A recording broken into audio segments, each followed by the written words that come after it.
I think faith to me is always like having a friend with you. Faith is something that just you have with you and you believe in, something that says to you, hey, everything's going to be all right. That's a lot.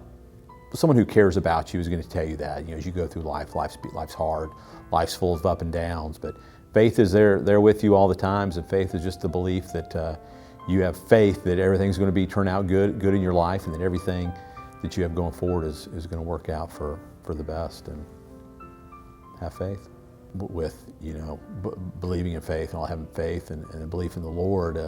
It's something that having a team of golfers, you're always practicing a skill, and I'm a big believer, hey, you got to practice your faith too. So it's something you want these guys always practicing their faith, and you always want them working on things that way, just walking with the Lord and living that life. But the game of golf's not easy, and they need to have faith that everything they're doing on a daily basis is getting them better, and that's kind of how we incorporate faith. Incorporating faith in my personal life is now that I have a wife and kids, and at this point in my life, it gives me a lot of rest and a lot of assurance of having faith and belief in God in my life. Is always putting them first in my life along with the Lord. Is that's what I'm doing, and it's kind of like every day when I see them, it always keeps me focused and grounded on what is really important in this life. And no matter what happens on the golf course or through the course of a day's work, is they're the ones that are important, and I kind of always look to them as my kind of focus and kind of my compass in life, and always keeping them first. Being a father and a husband is that really how they look at me is really the most important thing, and I want to be kind of a hero for them. But family means to me is always being a provider and a role model for my kids, and being the best husband and partner I can be to my wife. And family is ultimately super important to me.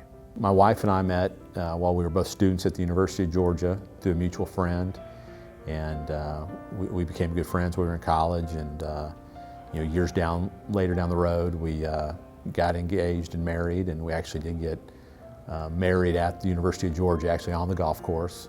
So it was kind of a neat tie-in for us. And now we have 3 kids that we have that go with us everywhere we go. And so, we've never really been without them. My wife is with them. When I'm on the road, she's with them every day. She's never without them ever. But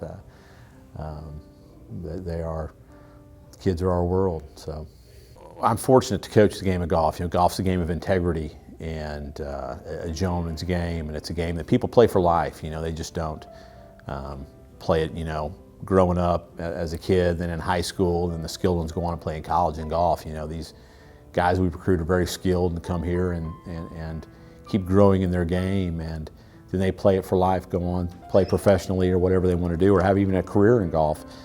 But golf to me is, almost really just like a lifestyle. There's a certain demeanor and different things you do in golf, the way you act, the way you dress, and really reflects how you are, how your character is.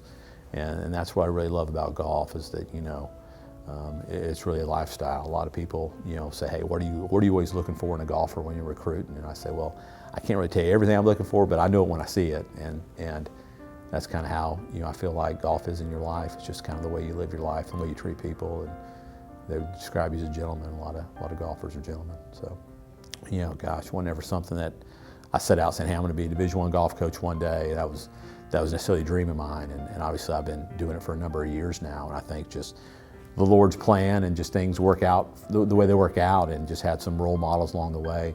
One of them was a guy that I coached with for some years at the University of Georgia, and Chris Hack, and he got me into coaching right when I was out of school. And next thing you know, when I was done with school, I was an assistant coach at Georgia Southern University, and that led me onto the path to where I am here now at Charleston Southern. So yeah, obviously Charleston Southern, to me is I always refer to it as a nice little peaceful, kind of bubble right here in the hustle and bustle of this big city of Charleston. But to me, it's just this great little home place. I kind of call it the little home where we are, here together, and it's where everybody is here on campus, and we're all in it together. But to me, it's just a great place where we get to kind of live our dream of competing and winning, and winning lives and winning championships. And to me, it just kind of is a great place. It feels like home. Personally, I think the most enjoyable aspect has been the ability to really begin the process of building a championship team, and to see how far we've come in a short amount of time, and to see how things have worked out in our favor, and the gentlemen and the golfers we've been able to recruit here, and that's been really enjoyable. Not only that, but just seeing the people, even the past alums that support our programs, friends of our program, meeting new friends that obviously share the vision we share. That's been super enjoyable, and a great experience, along with surrounding ourselves with some of the great decision makers and administration on campus that support us in all the various roles, even here in athletics, whether it be academics, sport medicine, compliance, and all the different areas of administration. From a very kind of not so general goal, it would be to have a program that people want to emulate in the way we do things, from a competitive standpoint, character standpoint. Ultimate goal, everybody's going to say, hey, we want to win the national championship. And I think for us, our goal would be, hey, we want to go compete for the national championship. We want to be seen on TV, and we want to be mentioned in the headlines as a team that is competing, year in and year out for not only a Big South championship, but for a national championship.